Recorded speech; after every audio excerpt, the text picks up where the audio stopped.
And good morning. My name is Ryan Belmore, owner and publisher of What's Up Newport. It is Wednesday, December 18th, just after 10 a.m. And we are back to our monthly chats. We are getting back on schedule here around the holidays. And today we are chatting with Newport City Manager Colin Kennedy, and he joins us. Colin, how are you? Good. Good morning, Ryan. I'm doing well. How are you? How was your Good. Thanksgiving? And loud and clear. I just want to let people know that when feedback is given on these conversations, that both the city manager and I are listened. There was some good feedback, constructive feedback, and we appreciate all the feedback on this series about mics. And both of us have mics going today, so hopefully it's a better experience for everybody. Absolutely. Yep. So let's see. We are 5 months in. How are things going? Very, very well. We're happy to be moving along. There's been a renewed sense of congeniality, not only among the staff, but also within the council following the election. That's a normal course of political seasons. And we're really excited to get started with the new council on some of the initiatives. In fact, just this evening, we have a goal setting session with the council where they'll kind of be able to articulate some of their campaign ideas, policy ideas, initiatives, not only to the staff, but to the community at large. You know, you don't really typically have the time to do that in the formal setting of a council meeting. So by setting up a workshop like this, we're really able to have a frank conversation, and we're going to do it on the floor level in the council chambers. So it won't be dictating so much as it'll be a collegial conversation about where we think the city needs to go during the next council term. And we're really excited about that. But yes, things have been going wonderfully well, and couldn't be happier for some of the progress we're making and some of the things we're starting to move on.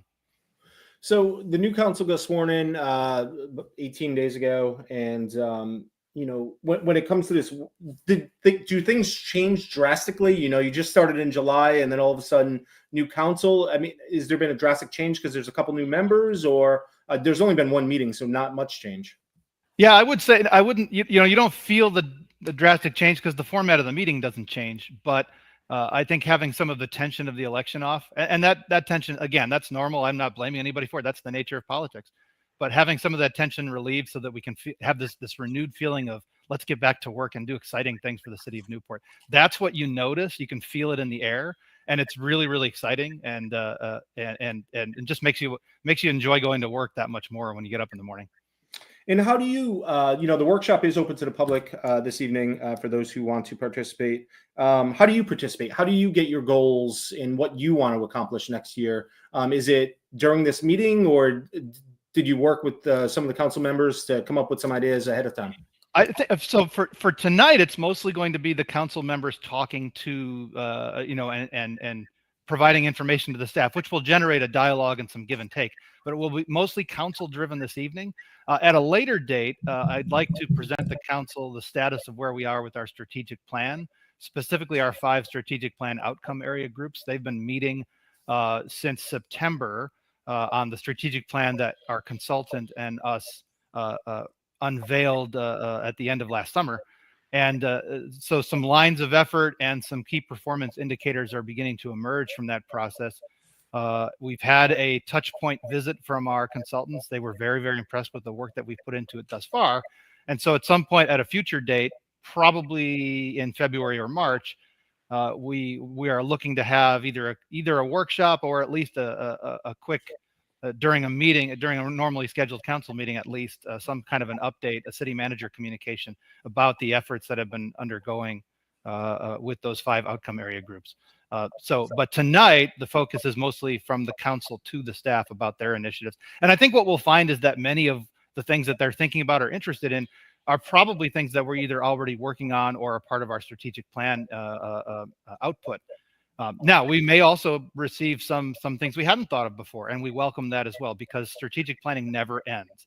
It is a constantly iterative process, and we'd be foolish to think that we can just stovepipe and silo various elements of planning. It doesn't work that way. Planning is constantly evolving, and so if new feedback and new ideas come in, we will warmly receive those. I'm looking forward to that.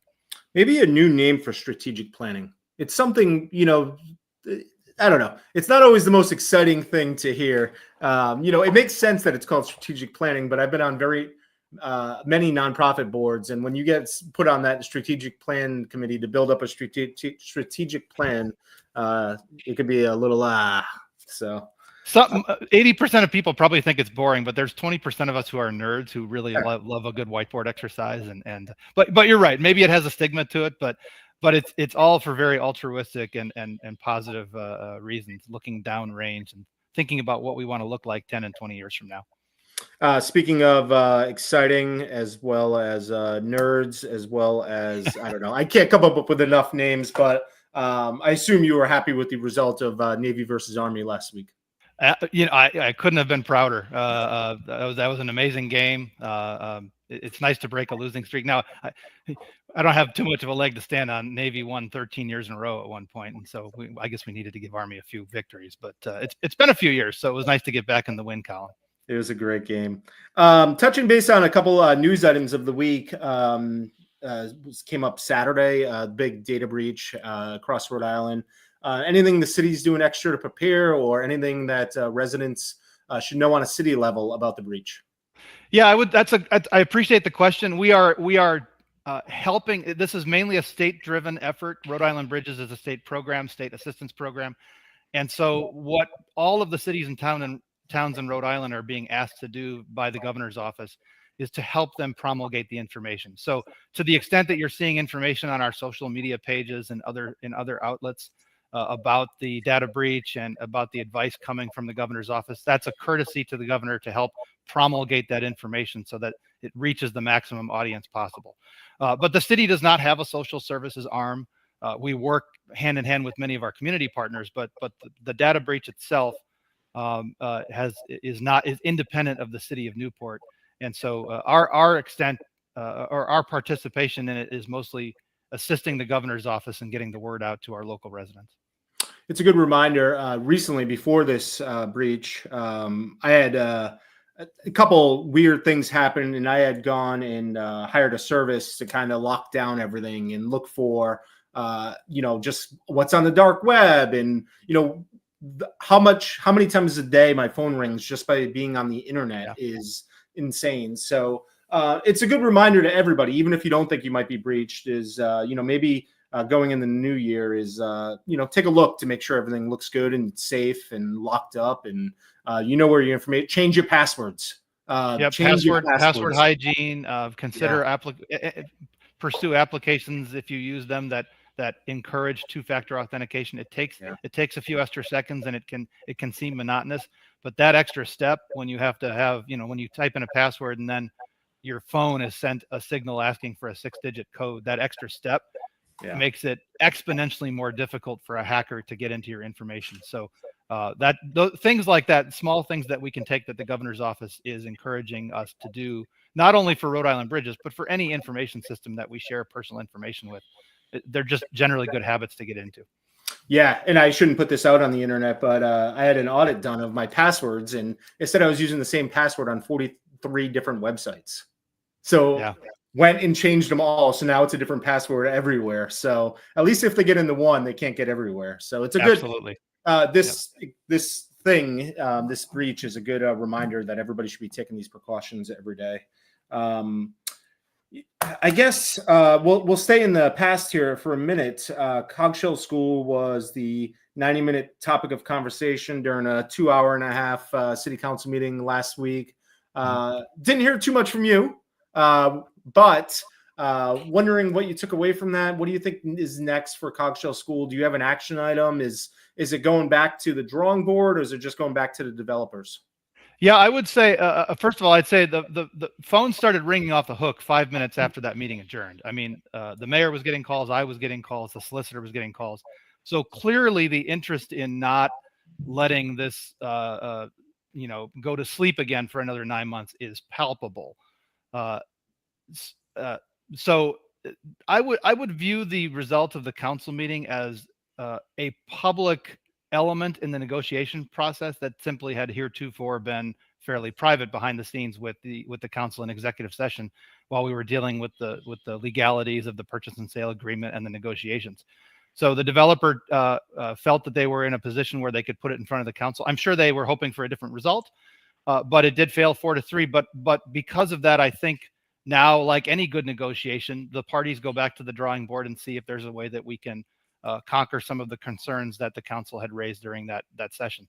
So I don't think we're that far apart. And noting that it was a very close vote, 4-3, means that we're on the cusp of getting it over the finish line.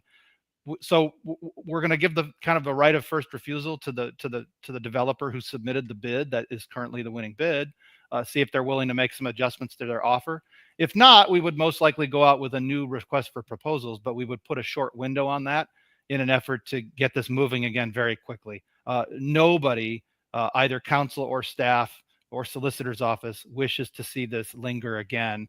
The age of the building can't be denied, and every day that goes by, it continues to deteriorate. So we're at a crisis point here. The crisis isn't the right word. We're at a tipping point here where if we're going to save the building, and clearly the community wants to save the building, that was very evident at the council meeting. Then we have to act quickly. It's an art of trying to figure out a way to have our cake and eat it too, to save the building, but also to control the rent, to support the goals with workforce housing that the council and the community have. I think we can get there. I don't think this is going to linger for 2-3 years. I think we're talking weeks and months, not and probably more on the side of weeks than months. We're going to move quickly on this, and we have a lot of offers that are coming out on the table. BDM gets the first crack to take a look and see if they want to negotiate some things that they had offered.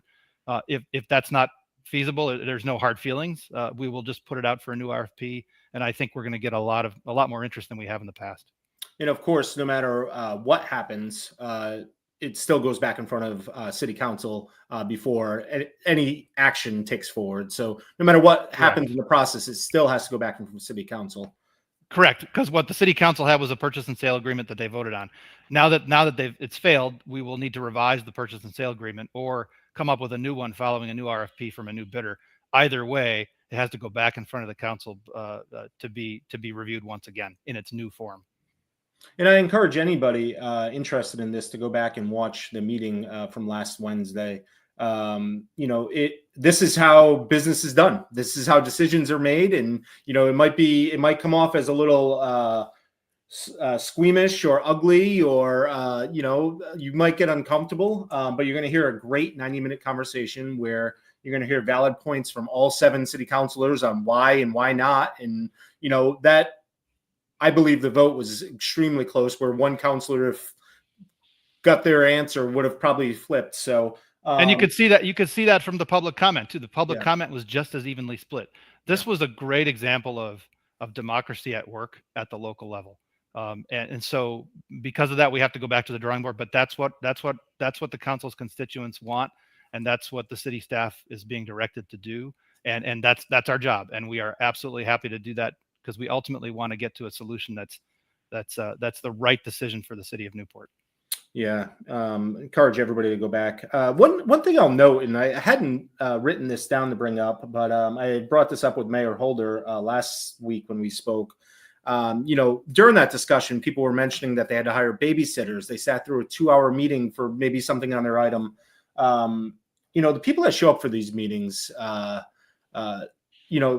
they should be applauded and they should be recognized for, they probably sent an email, probably called, and then they show up and they're participating in democracy, and we need more people to do that. So people should watch the meeting if they can, call, email, but seeing people in person and getting in front of members of city council and making their voices heard is powerful for everybody in the room. It's very inspiring. No matter what side of the fence their position is on, it's always inspiring to see someone have the courage to step up in front of a microphone and speak to their city council. And I just love it. That's one of the reasons I wanted to get into municipal government, is because I see the impact that individual voices can have at the local level. You would never get that at the state or federal government level. And yet the municipal government is the government that touches you the most, because it's the one that's closest to you, and it's the one that you have the most ability to impact. And so it takes courage to get up to a microphone and say words in front of a 7-member body that's at a higher level, literally, than you are, because of the way the floor is set up. Not easy to do, but so I applaud every resident who has the courage to do that, regardless of what side of the issue they're on. City council members made a decision to approve a contract to help City Hall with some customer service. Yeah, we're really excited about that. My team and I, specifically from finance and IT, in collaboration with the city clerk's office, a little bit with the police department, a little bit with utilities, we've all been looking at ways to try to ease some of the strain on some of our various institutions that are public facing. By that I mean things like collections and utilities and the police department and the city clerk's office, and the harbor master's office. A good example, I was talking to Harbor Master Steve Land after that meeting. Typically every Monday morning he gets the same 40 questions repeated over and over again about moorings. His poor assistant is answering the same question 40 times, but it's on the website. But people like to pick up the phone and call, and that's wonderful. So now with the new technology that we're investing in, the customer will have the option of either calling the office number or calling a master AI voice number that has a very, very human sounding voice. You ask the question and you're going to get the answer because it's going to pull it from the website. So let's say that of the 40 people that called Steve Land to ask about moorings, let's say that 20 of them use the AI service. Well, that's 20 less calls that his assistant has to take. And that's, add up those minutes, that's 2 or 3 man hours on a Monday that are now given back to that individual to be creative and innovative in other ways while serving in his work for the Harbors Department. That's just a microcosm of what we're attempting to do. We're not trying to take humans out of the loop. We're going to make it so that whether you use the traditional web service search system or the AI search, and you can do that on our website, or you use the AI phone number or our master phone number that has traditionally been on our contact list. Either way, you're going to have the option of whether you want to speak immediately to a human or you're willing to try working with some artificial intelligence first. Our hope is that eventually the word will get out that this is actually a really good service. It's not a robotic voice like you might have been accustomed to in the past with archaic voicemail. This is really, really good technology that's crawling through our code of ordinances and our city website and clerk base, where we keep all of our docket information, and hopefully even some of our social media sites, gathering those answers in a matter of seconds and providing an initial first layer answer to the constituent that might scratch the itch. But if it doesn't, then the person can ask another question about how do I get more information about that? And then we'll be driven to not just some random city phone number, but ideally to the actual point of contact that's best suited to answer the question. So you don't have to search around a website for 30 minutes. You can get everything you need answered probably within a span of 5 minutes or less.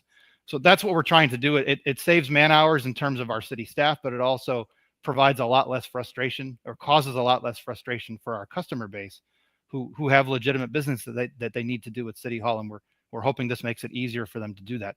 Of import, this system is also very language friendly. It has a whole library full of languages. And specifically as it comes to our speakers in the community of who speak in Spanish and Portuguese, those two languages are supported. So now customers who may have been apprehensive about contacting City Hall before because of language barriers will be able to use this technology in their native tongue and be able to get answers in that same language because the technology is that good. It can understand a question in Spanish and give an answer in Spanish, all based on what it's taking from the website in English and doing those translations in real time.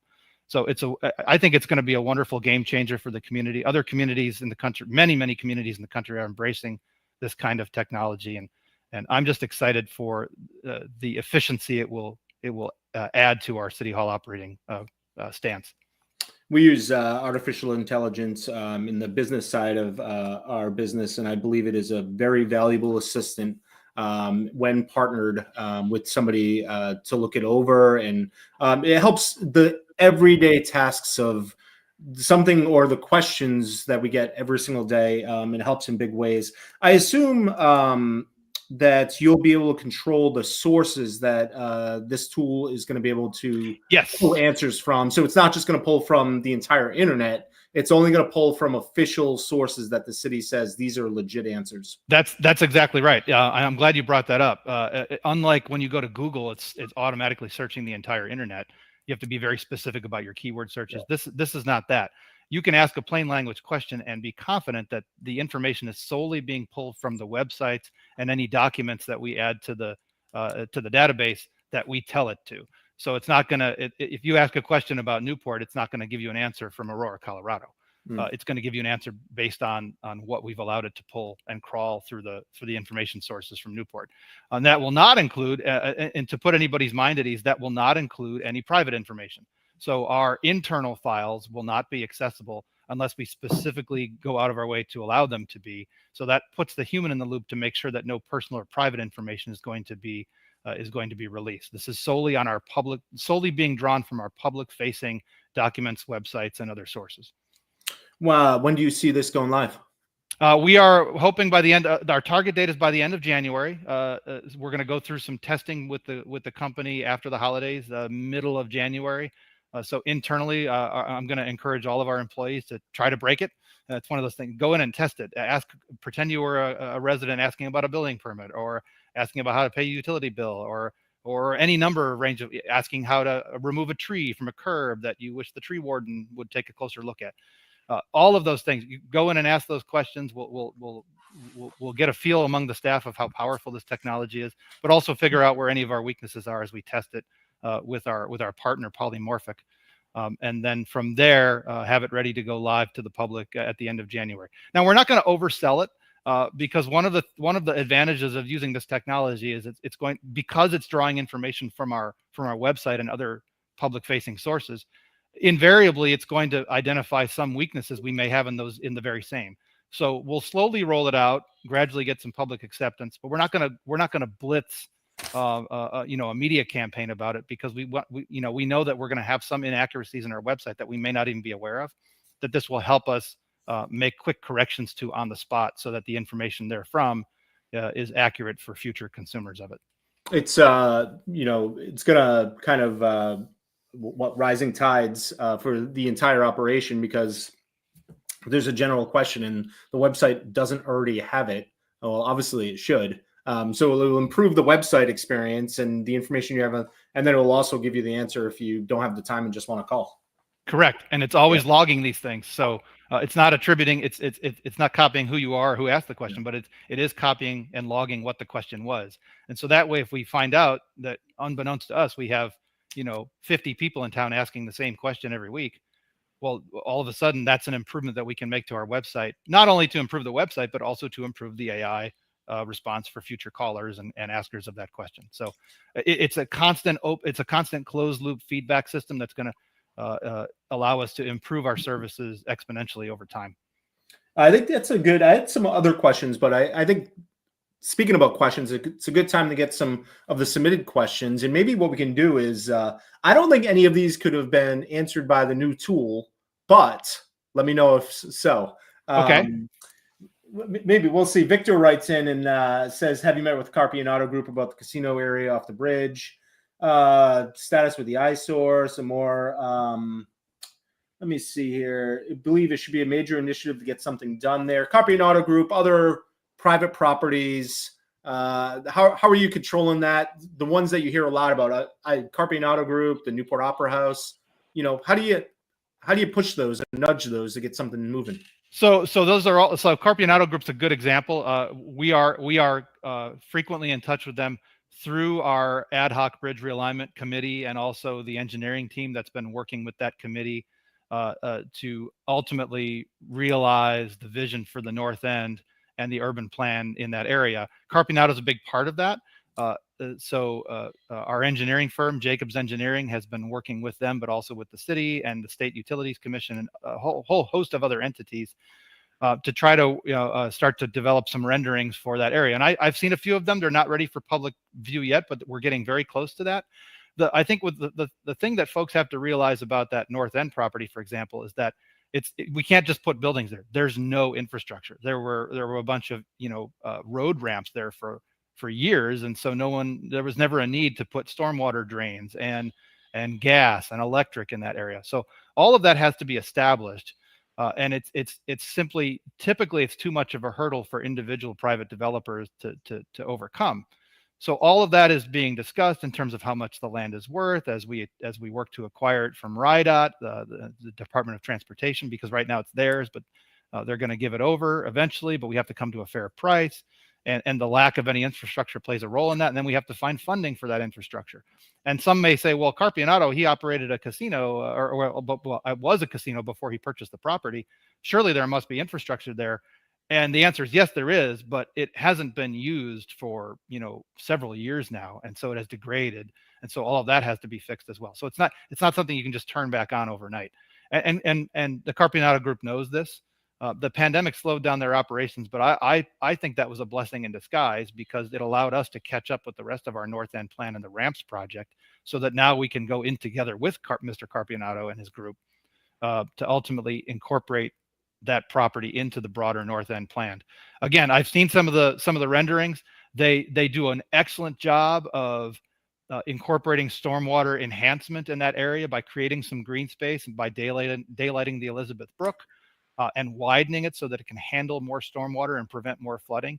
The Department of the Navy is also helping with commitments at the south end of the Elizabeth Brook, which is on their property, where it empties into the Narragansett Bay. By opening up, they're working to in the future open up that watershed so it absorbs more inbound tidal flow. And so again, the long range goal is to make this so that anything we do develop isn't immediately subject to flooding from heavy rain and storm events. And I think all the parties are working very well to envision and realize this. It doesn't happen overnight, but I do want our residents to understand that it's all part of there's a very broad plan in play for that North End area, including the Carpianato property, and that our intention is not to have it be an eyesore forever. It's just that the infrastructure is the long pole in the tent, and we have to conquer that first, and it's not cheap. But I'm excited about it. Other properties in town, same type of thing. We haven't forgotten about them, but the negotiations are not easy to do because of some of the challenges involved.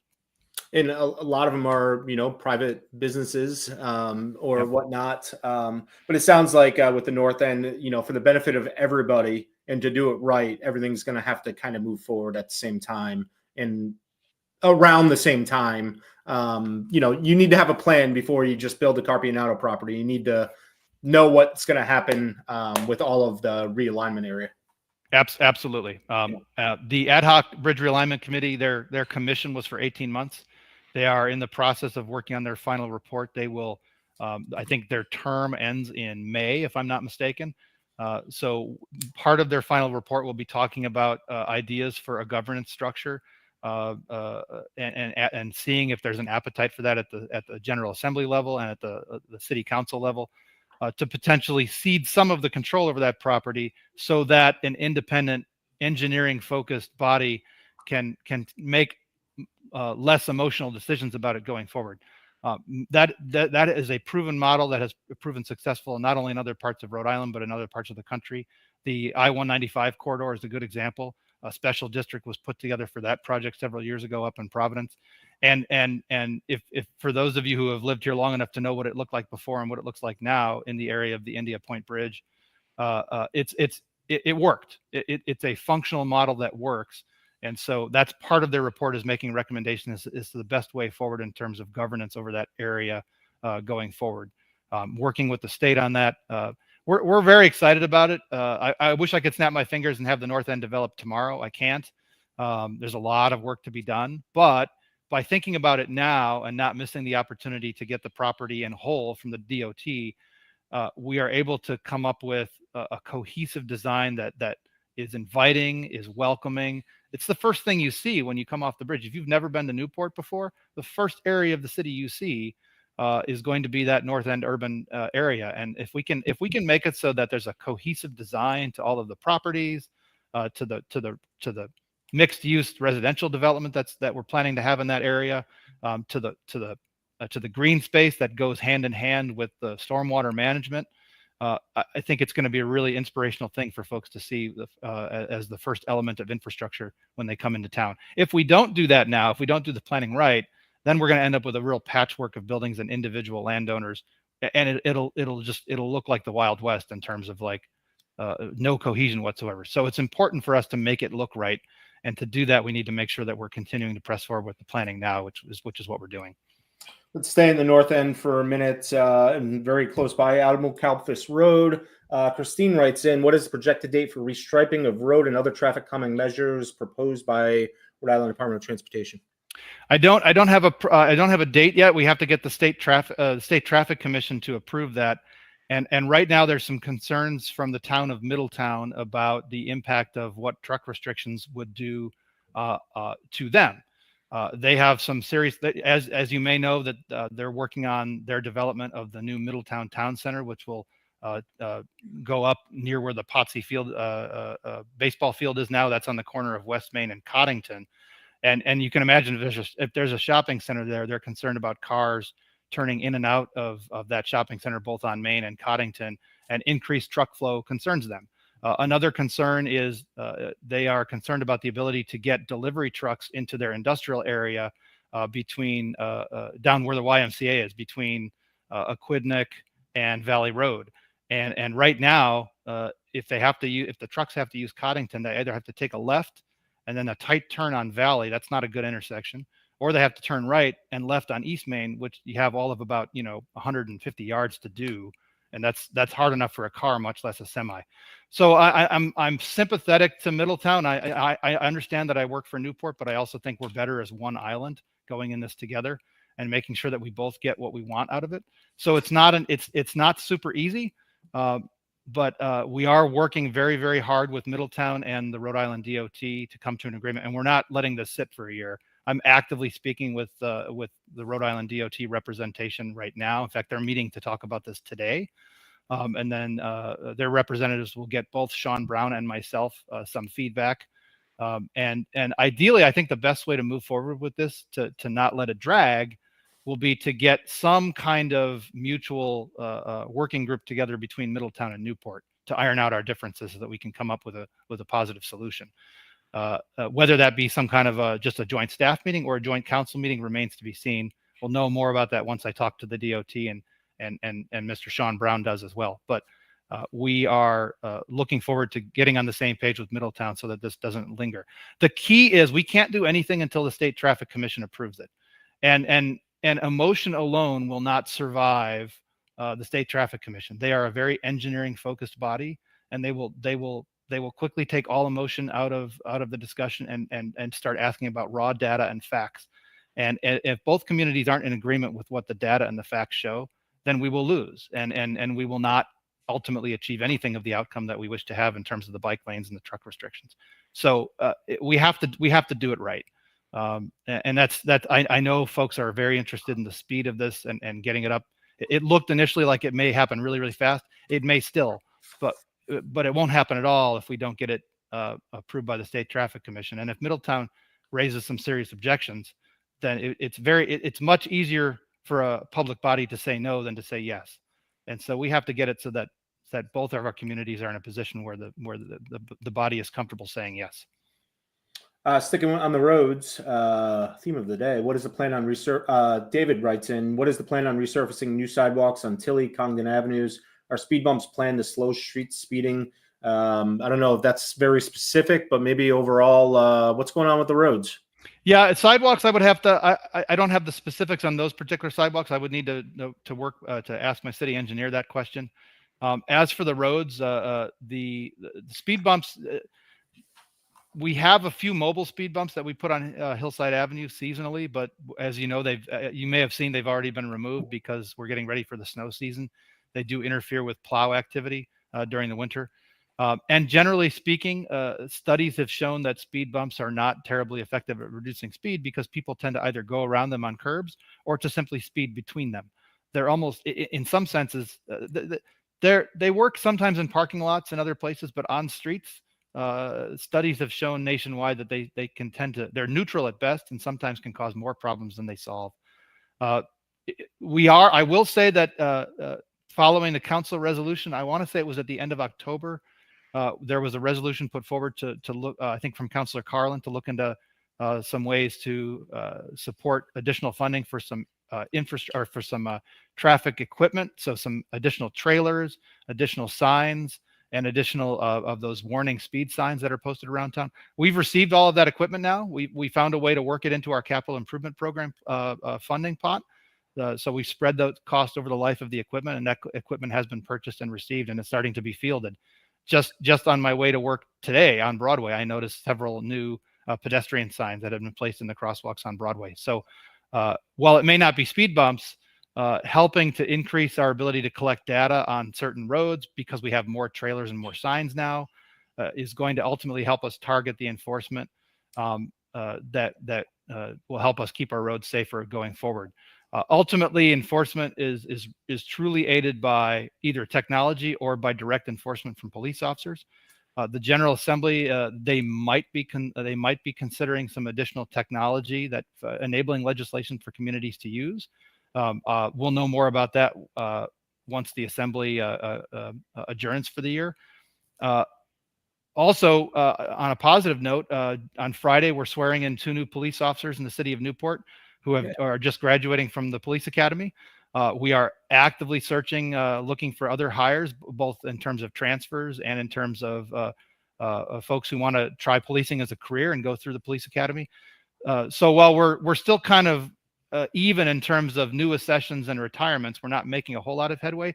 I feel like the tide is beginning to turn in the world of policing.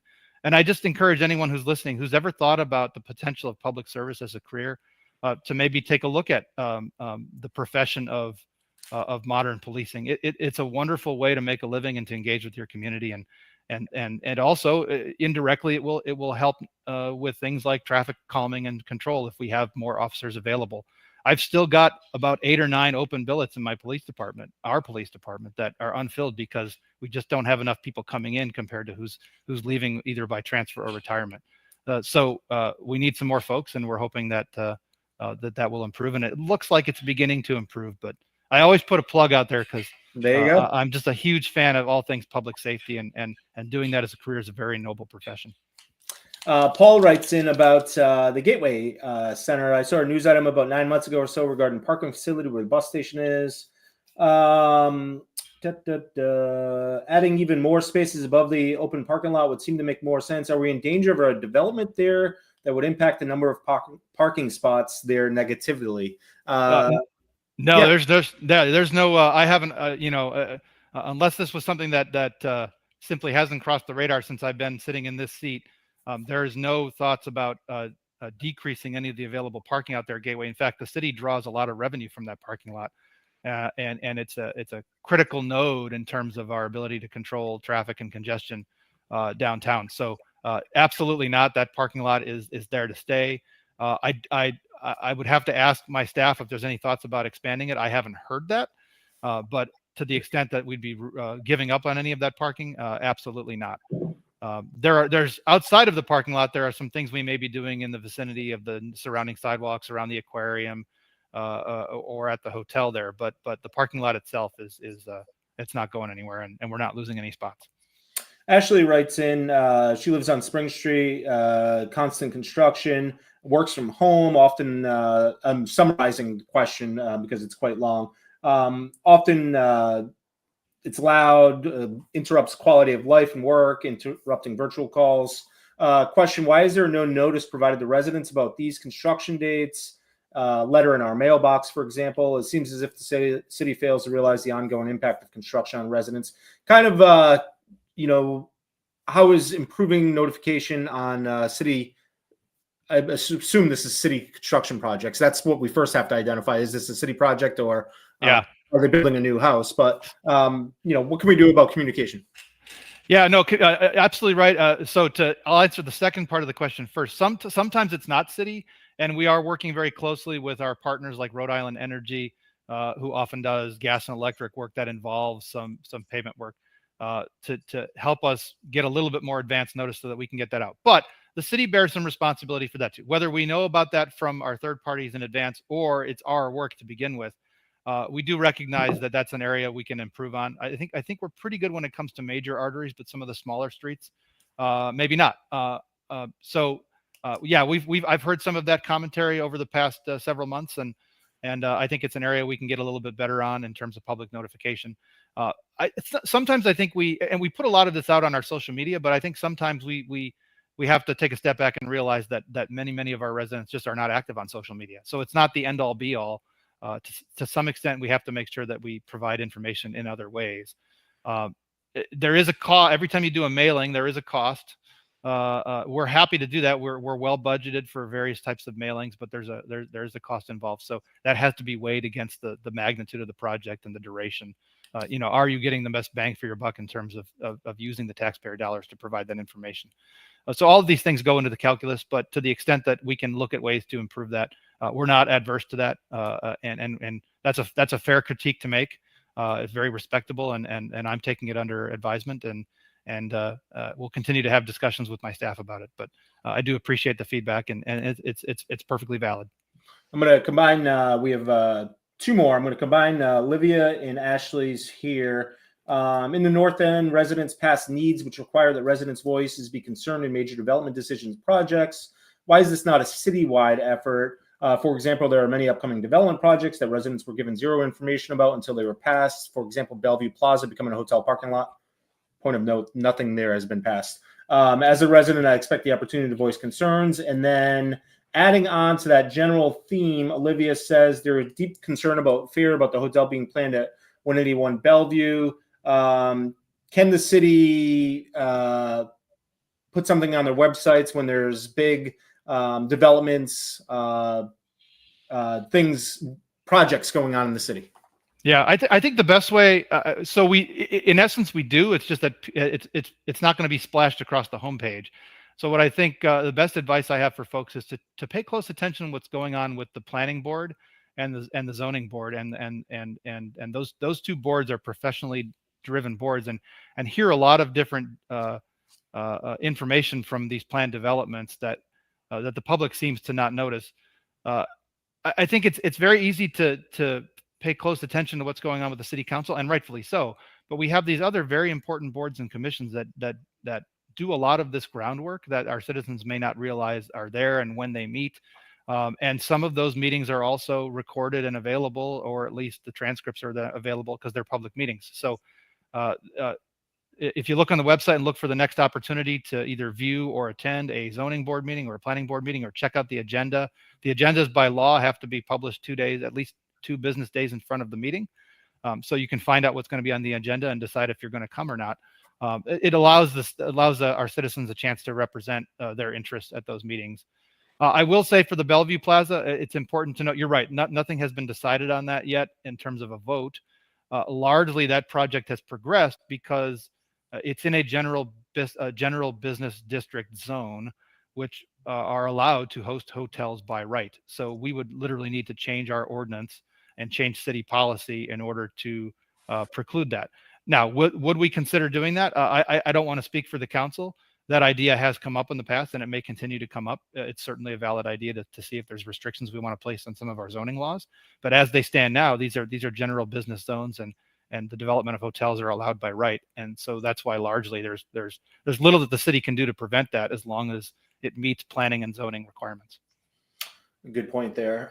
Finally, Pete writes in, the city contracted with VHB to conduct a limited site investigation for the former Harrison Ave dump site, prepare a site investigation report. When do you expect to receive this report and begin remediation of the dump site? Is there a plan for use of the soil on the old Rogers track? Who is responsible? City, school board, school building committee? What uses are planned for this area? Dog park, pickleball courts, bike paths? Is the planning department working this problem, or Tree and the Open Space Commission? It's not. It's Tree and Open Space may have discussed it largely at this point. So that's a lot. That's a lot of questions. I know. The soil on the pile itself has already been tested. It's understood what its content is. There is some ongoing testing in the surrounding environment right now, but that's related to the fact that there used to be a dump site there, and has nothing to do with the school project. Now, would that testing have ever needed to have been done had the school project never been done in the first place? Probably not, because then there wouldn't have been a lot of folks wondering about the nature of the former dump site there. So it was a bit of a catch-22, but that work had to get done as directed by the Rhode Island Department of Environmental Management for the former Harrison Avenue dump site. The pile dirt itself, which came from where the foundation of the new school is and surroundings, that has been fully tested. The state's RIDEM's requirement for arsenic and a few other chemicals, their threshold was brought down from a regulatory standpoint effective in October to match or at least come very close to what it is in surrounding states of the surrounding states of Connecticut and Massachusetts. The Rhode Island standards were very, very high and kind of oppressive. They've come down a little bit, so we might be able to use some of that soil now, but that's still being determined. We have to finish the school project first, and then at that point, by then, all of the information we need to make informed decisions about whether we can use that fill as fill for the old foundation will come into play. Once we realize either how much has to be removed or how much can be just shifted to another area of the property to fill in old foundation voids, et cetera, then we'll have an idea of how much is left. If it's less than half, we could probably spread that out, and potentially either way we have to cap it, but we could probably spread it out, cap it, and then and at that point it'll be up to the public to kind of figure out what they want to go there. I've so this is me as the resident talking, not the city manager. I know that there's a definite desire for a useful dog park in the south end. We could potentially do that. It could be some other kind of protected green space. It probably won't be developed, but all of those questions remain to be seen. But my hope, and I understand hope is not a course of action, but my hope is that the fears of all of that dirt having to be trucked off the island will largely be unrealized. Maybe I'm wrong. Maybe some of it will have to be. Maybe all of it will have to be. We just don't have clear answers on that yet until we get closer to the finish of the Rogers building project, and then ultimately, as we start to demolish the old school and have to fill that space in, we'll have better answers as to what we can do with that soil. Excellent. Colin, is there anything that we did not get to today that you were hoping to bring up? Oh my gosh. I have a bunch on my notepad. I got my list right here. No, I think you pretty much, golly, yeah, you covered everything. I just want to make one note. Those interested in learning more about the tax rate renewal, that is right on the City of Newport's homepage. If you are interested in applying, reapplying for that on the website, we could talk about that and a million other things for another hour. Yeah, no, but thank you for bringing that up. January 2nd is when it starts. Right after, from January 2nd to I believe it's March 15th is the open season for applying for the lower tier of the 2-tier tax rate. So again, that's if you are if you are the resident and if you are the owner and the resident of the area or of the property, or if you are a landlord who can prove that all of your units are being rented out for no less than 12 months at a time, then you will be eligible to receive that lower tax rate. So if you rent out for 9 months or 4 months or 3 months or 1 month, sorry, it doesn't help you. But we're trying to encourage people to do longer term rentals and also to occupy the very property they own. So I myself am excited. I get to take advantage of it too. This will be my first opportunity to apply for the lower tax rate, and I'm very excited about it. And I encourage everybody else who calls Newport home and who lives here full time, or who helps us as a community by renting for 12 months or greater periods to all of their tenants, to apply for this benefit, because it really does help us to encourage the types of housing that we need for those who work and live here. Excellent. Well, I appreciate you taking the extra time. I know we always go over, and maybe we should just expand this, but I like to try to keep it packed. So we'll keep saying it's 30 minutes until proven otherwise. I've never had a complaint. So there you go. And I appreciate everybody submitting questions. With general questions like this, if people have questions that come up between now and our next time we chat, best way to ask these questions. What should people be doing? You mean in terms of on this website, or no, just general questions in regard to what's happening in the city? Who should they be calling or reaching out to? Well, I hope the new technology we're going to put online will ultimately be able to help field some of those questions to their better spots. But we still have the general question. We have the reported system online on our website that can be used and will still be able to be used. We also encourage folks to get to know the various members of their city staff. So there are a range of ways to have those questions answered, but definitely online, there's the way you can submit information to ultimately get those questions answered. We do our best to get back to them. We hope the new technology will help provide some of those answers to those questions before a staff member ever has to actually go in there and individually answer it. But we also are fully committed to keeping the human element alive, so that if a resident ever has a question that they want to hear an actual answer from, that they get to the right point of contact and ultimately receive the information they're looking for. Excellent. Well, Colin, thank you very much. I appreciate you taking the extra time for always answering all of these questions. It's a good game of Jeopardy or trivia. Seeing how many answers you could remember and how many things you could remember. So we appreciate you being honest and upfront and taking a stab at answering all these questions for everybody. Absolutely, Ryan. Always my pleasure. All right. Thank you very much and happy holidays. To you as well. Merry Christmas and shop local. There you go. All right. So that is Newport City Manager Colin Kennedy. He joins us just about this time every month. If you want to watch this conversation again, want to share it, want to go back, rewind, all available on whatsupnuke.com. You could also submit questions there for our next chat in January. Thanks for watching.